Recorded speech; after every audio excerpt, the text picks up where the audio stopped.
This is Inside the Commission, a Gambling Commission podcast. Welcome to Inside the Commission, a podcast all about gambling in Great Britain. Here we'll cover all the latest topics and trends from across the gambling sector and discuss the big issues that matter to you. From consumer queries to industry insights, we'll bring you the facts from the front line of regulation and share the stats and stories from those in the know. For all the latest discussions and updates, you can subscribe to our Gambling Commission YouTube channel, or you can find us on your preferred platform, wherever you listen to your podcasts. In this episode, we'll be focusing on our third annual Spring Conference, held at the ICC in Birmingham back in March. We'll talk to representatives from the industry, academia and the third sector about how we use robust research and statistics to inform the work we do, and explore the progress we're making across various areas, including illegal markets, open banking data, and international collaboration. This is Inside the Commission, a Gambling Commission podcast. So hi Nick, welcome to the Spring Conference 2025. Could you please introduce yourself for our audience? Yes, I'm Nick Rust. I'm the chair of the Gambling Commission's Industry Forum. And what's your role in the industry? I don't work in the industry at the moment, but I had 20 years experience there, operating in betting and gaming, both betting shops and then later the online space. And I worked from shop floor to executive level. Oh, wow, that's really good. And you're at the conference today just to learn about what's going on in the research space. How have you found it? What have you picked up? Well, the conference is always interesting. It's the second time I've been along. Today, obviously, there's a real focus on data and making sure that the Commission does all that it can to generate a good picture of a body of evidence to help make its policy decisions. So it's been really interesting to see how some of the work has progressed since last year. And relationships between industry and academics sometimes can be a little bit difficult and some challenges. Where do you think that is at the minute? I think the relationships are fine at a human level. I think obviously there's an industry wants to know that its regulator is acting with the future of the industry in mind as well, within its objectives. And sometimes academics are looking to research and go down a particular line. So that can cause a difference of opinion about how to approach the data. But, it's good to have all the academics here. It's good to have people taking an interest in it. And it's good to have rigor in the way in which the gambling industry is researched. Yeah. And obviously today you've heard a lot about sort of building the bigger picture.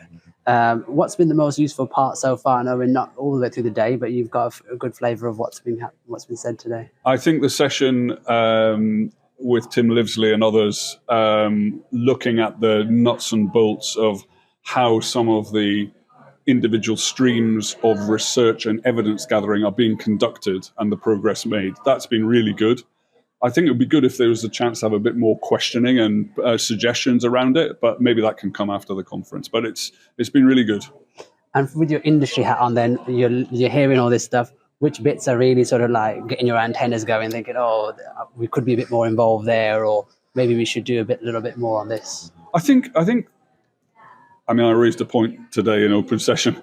I think some of the way in which the research is done, we need to be very, very careful that we are not leading the witnesses and that the language we use is really, really important. And the industry can help with an understanding sometimes to help the guys in the research teams and the data teams to frame their questions in a way which is straightforward and which will hit home with respondents, using language that they understand to help get the answers that your colleagues want to get.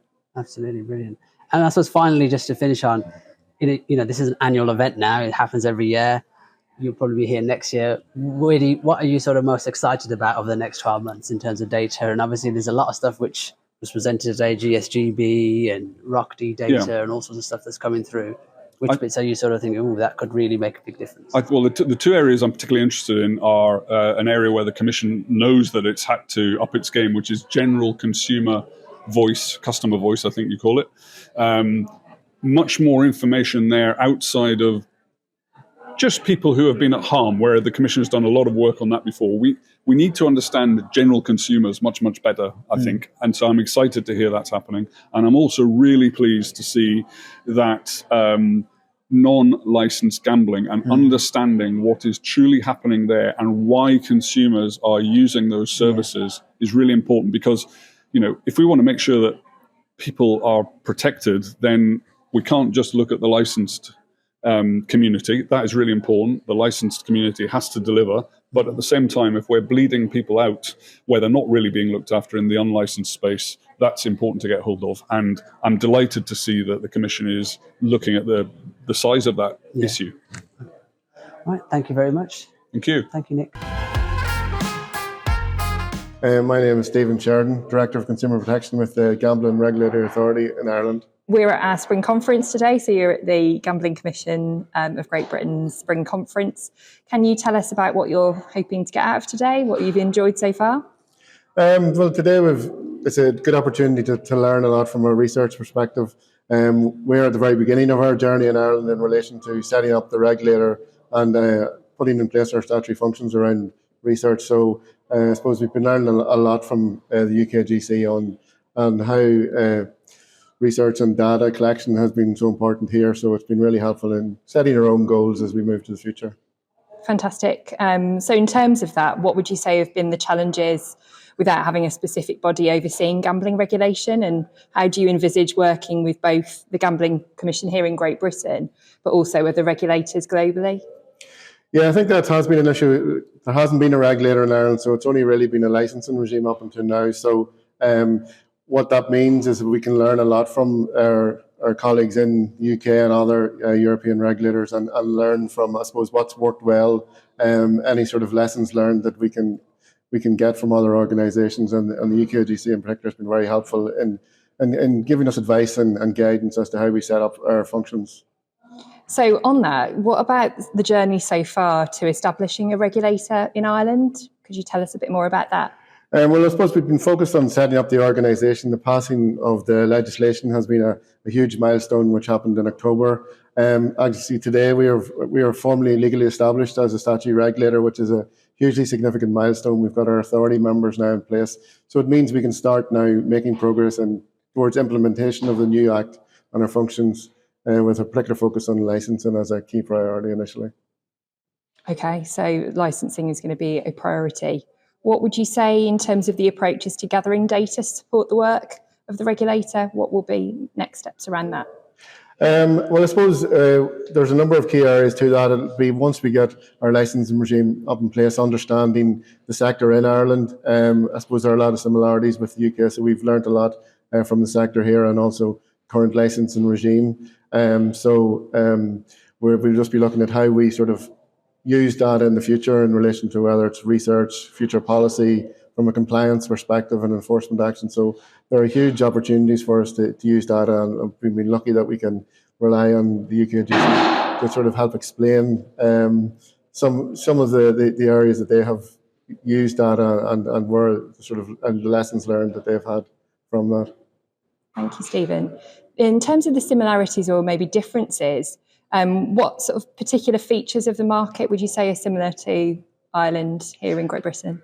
Yeah, I think there are quite a lot of similarities between Ireland and the UK, particularly, I suppose, a lot of the same organisations operate in both jurisdictions. I suppose a lot of the gambling activities are very similar, so sports betting, football and horse racing are obviously, key areas. So there's a huge amount of crossover between the two jurisdictions. So I think it helps us that, I suppose, a lot of organisations who will be regulated by us are familiar to regulation from the work that the UKGC does. Fantastic. And what would you say is the value of events like these for attendees?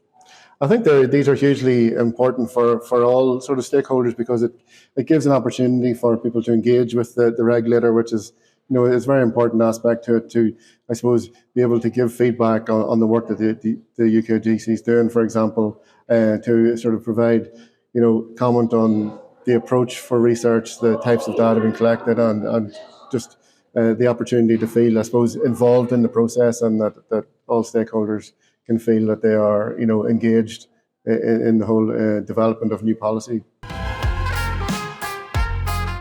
Hi, I'm Dr. Rhys Bush-Evans from Bournemouth University, and I spoke today about the ongoing research looking at gambling-related harms within the LGBTQ+ communities. So from the research we've looked into, we see overwhelmingly that individuals from the LGBTQ+ population perceive there to be certain barriers for support in relation to the support that currently exists may not be specific or unique to those individuals themselves. So that means as a gay man, I may not be comfortable or feel that there is a safe space speaking to perhaps a perceived cisgendered heterosexual support worker about how my gambling might be shaped by my own personal identity.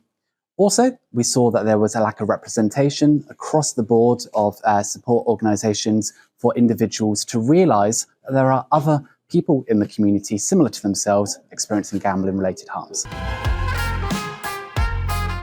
Hi, I'm Sam McGregor. I'm Deputy Director of Smart Data Research UK. We're a £59 million programme, publicly funded.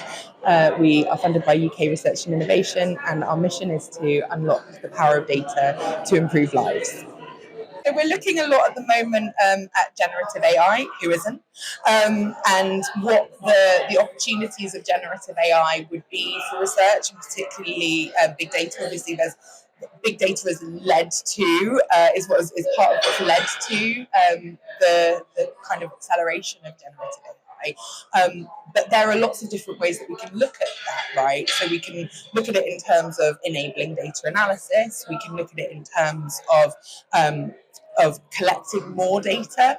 There's a lot of data that goes into the development of these technologies. We can look at the efficacy of the technologies themselves by interrogating the data that they were trained on. So we've got any number of possibilities for how we can innovate, and that sort of the future of technology in research and in data science. Generative AI is just the hot topic right now. Oh, I'm Munib. I'm Head of Consumer Protection in the Gambling Policy team, and I travelled up today from Westminster. I think one of the things that I'm really passionate about is for the voices and experience of the full spectrum of lived experience to be fundamental to the whole future of the levy system. So that's not only in research. So in research, what that might look like is lived experience communities co-producing the research questions or shaping them, rather than us using lived experience as a kind of interviewee. I'm really against that approach. I really want that community to be centrally involved in shaping the research questions. And I also think this goes to Tim's point earlier, is looking at each piece of evidence from the widest perspective. I think so. I think some statistics make really great sound bites, but when you set that into the context, it could mean very different things. And I'm really keen for us to have a really textured conversation about what the research shows and what it means for policy. As someone in government, that's really important to me. This is Inside the Commission, a Gambling Commission podcast. To stay up to date with the latest content, you can subscribe to our Gambling Commission YouTube channel, or you can find us on your preferred platform, wherever you listen to your podcasts. Thanks for listening.